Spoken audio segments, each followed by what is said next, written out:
کا ماشاء اللہ کیا ہوتا ہے، ماشاء اللہ کیا ہوتا ہے. اگر کسی پاکستانی سے پوچھا جائے کہ ماشاء اللہ کیا ہوتا ہے، وہ فوراً بتائے گا کہ جب فوج اقتدار پہ قبضہ کر لیتی ہے تو اسے ماشاء اللہ کہا جاتا ہے.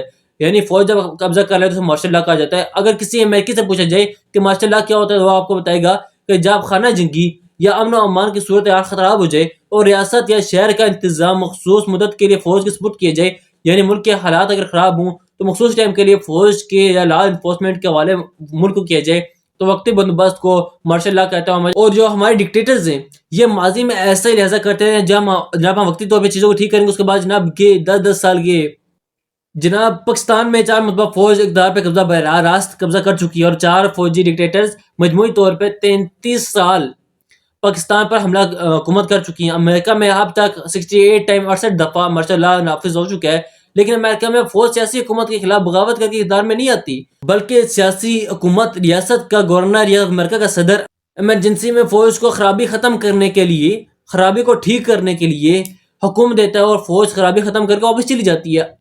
مثلا 1862 میں امریکی صدر ابراہم لنکن نے خانہ جنگی کے ایک 22 ماشاء اللہ اس وقت کے لیے نافذ کیا جب حالات ٹھیک ہوئے واپس چلے گئے. 1941 میں امریکی صدر روز ویلٹ نے پرل ہاربر پر جاپان پہ حملے کے بعد ریاست ہوائی میں ماشاء اللہ نافذ کیا، اور جب 2 سال کے بعد جنگ حالات ٹھیک ہوئے فوج واپس چلی گئی. ماشاء اللہ کا جو لفظ ہے، لفظ گالی نہیں ہے، بلکہ امریکی صدر یا کسی ریاست کا گورنر ہے، حالات سدھارنے کے لیے فوج کو بلاتا ہے، اور وہ فوج نے ایک مرتبہ بھی اقتدار پر قبضہ کر کے کسی ملک کے منتخب صدر کو جیل میں نہیں ڈالا. یعنی یہ ایک بڑی زبردست قسم کی تحریر لکھی ہے، اور یہ بتا رہے ہیں کہ جناب ماشاء اللہ جب خراب نہیں ہوتی، جناب یہ کوئی گالی نہیں ہے، بلکہ اس کے بعد جو طاقت کا نشہ ہے، جو طاقت کا لفظ ہے، جو پرسیٹ ہے، جو پاور کا جو لفظ ہے، یہ گالی ہے. اور یہ اندازہ کرنا کہ وہاں پہ 68 دفعہ فوج گئی لیکن کوئی سیاستدان اندر نہیں ڈالا، ملک کے اوپر قبضہ نہیں کیا، لیکن یہاں پہ تو 33 سال کے فوج قبضہ کر چکی. پاکستان میں ماشاء اللہ کا پہلا تجربہ 1953 میں کیا گیا جب لاہور میں ختم نبوت کے خط کی تحریک کے دوران فساد ٹوٹ پڑے. گورنر جنرل غلام محمد نے فسادات کو روکنے کے لیے لاہور میں ماشاء اللہ لگا دیا، فوجی عدالتیں قائم کر دیں. فوجی عدالتوں نے مولانا ابو علی عبدالغدودی اور مولانا عبدالستار خان نیازی کو سزائے موت سنا دی، اور یہ ماشاء اللہ صرف 2 ماہ کے ختم کر دیا گیا، اور فوجی عدالتوں کی طرف سے دی جانے والی سزائیں بھی منسوخ ہو گئی. لیکن فوج کے سربراہ جنرل ایوب خان گاٹ لگا کے بیٹھ گئے. انہوں نے مارشل لا لگانے کا موقع تلاش کرنا سٹارٹ کر دیا، اور 1958 میں انہوں نے گورنر جنرل اسکندر مرزا کے ساتھ مل کے مارشل لا لگا دیا، اور کچھ دنوں کے بعد اپنے اس سہولت کار کو گرفتار کر کے اقتدار پر مکمل قبضہ کر لیا. جنرل ایوب خان نے 11 سال حکومت کی اور اپنے آپ کو فیلڈ مارشل بھی ڈکلیئر کر دیا. انہوں نے اپنے من پسند فوجی افسر جنرل یحییٰ خان کو آرمی افسر بنایا، اور خود صرف ملک لانے پر توجہ دینے لگے. جنرل یحییٰ خان نے اختیارات ملتے ہی اپنے پاس ایوب خان کو آئی وہ سب کچھ کر دیا جنہوں نے اسکندر مرزا کے ساتھ کیا. پاکستان میں فوج نے ہمیشہ وزیرتاً ملکی مفاد اور اقدار سنبھالا، اور فوجی جنرلوں کے خواص اقدار نے ملکی مفاد کو ہمیشہ نقصان پہنچایا. فوجی ڈکٹیٹرز کو جب گلی محلوں میں برا بھلا کہا جانے لگا تو اس کا دبدبہ ختم ہو جاتا ہے. اسی لیے جنرل یحییٰ نے فیلڈ مارشل ایوب خان کو چٹکی بجاتے ہی فارغ کر دیا. 1977 میں جنرل ضیاء الحق نے تیسرا مارشل لا لگایا اور وزیر اعظم ذوالفقار بھٹو کو سپریم کورٹ سے پھانسی دلوا دی.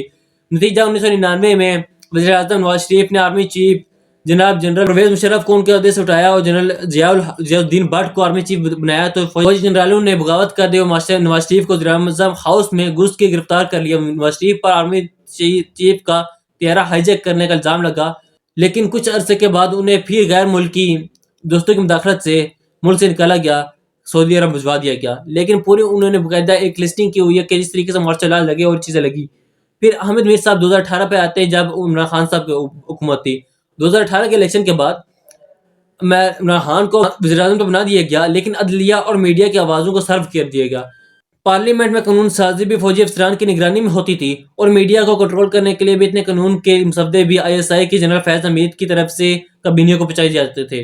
عمران خان نے باجوہ ڈوکرائن سے جان چھڑانے کے لیے جنرل فیض کا کاندھا استعمال کیا، لیکن عمران خان کی حکومت گرا دی گئی اور عمران خان کو سائیڈ لائن کر دیا گیا. اب وہ جیل میں بیٹھ کے حکومت کے خلاف تحریک چلانے کی کوشش کر رہے ہیں. حکومت عمران خان کی کوششوں کو ناکام بنانے کے لیے جنرل باجوہ کے ڈوکرائن سے استفادہ حاصل کرنا سٹارٹ کر رکھے. یعنی آج وہ کہہ رہے ہیں کہ حامد میر صاحب ڈوکرائن چل رہی ہے. جنرل باجوہ کے دور میں سیاسی اجتماعات اور مظاہرین پر پابندی لگانے کے لیے قانون کا مسودہ بنایا گیا، لیکن یہ قانونی اسمبلی میں نہ لا جا سکے. اسپیکر ایکٹ میں ترمیم کر کے وہ کہتے ہیں کہ جناب شریف نے پہلے 2024 میں پبلک آرڈر اجتماعات پر یعنی عوامی اجتماعات کے اوپر پابندی لگانے کے لیے پبلک آرڈر 2024 کے نام سے پارلیمنٹ کے نام سے قانون منظور کروایا. پھر پیکا ترمیم یا 2025 میں جو ابھی منظور کروا لیا گیا. فوجی عدالتیں پہلے سے موجود تھیں. اب پیکا ترمیم ایکٹ کے تحت خصوصی عدالتیں بھی بنیں گی اور حکومت کے ناقدین کو عدالتوں سے سزائیں ملیں گی. مارشل لا کا اعلان مارشل لا لگانے کے جس ڈاکٹرائن پر جنرل باجوہ عمل کر رہے تھے اسے شہباز شریف کی حکومت نے چرا لیا. اب ہم حکومت کی اجازت کے بغیر اسلام آباد میں سنجانی کے سوا کسی اور جگہ سیاسی اجتماع نہیں کر سکتے. اور سوشل میڈیا پہ تنقید کریں گے تو اس فیک نیوز پھیلانے کے نظام میں خصوصی عدالتوں میں مقدمات چلیں گے. یہ مارشل لا نہیں تو کیا ہے. شہباز شریف حکومت اپنے اقدامات سے بہت جلد ہمیں یہ کہنے پر مجبور کر دے گی کہ ان کی حکومت جنرل ایوب، جنرل یحییٰ، جنرل ضیاء الحق، جنرل پرویز مشرف کی فوجی حکومتوں سے بھی بہت آگے کی چیز ہے. ماضی کے ڈکٹیٹروں نے فوجی وردی پہن کے جمہوریت کو قتل کیا، لیکن آج کے پاکستان میں جمہوریت کو قتل کرنے کے لیے فوجی وردی پہننے کی ضرورت نہیں ہے. اس کام کے لیے اب سیاستدانوں کے ذریعے پارلیمنٹ کو استعمال کیا جا رہا ہے. That's begin a very sad.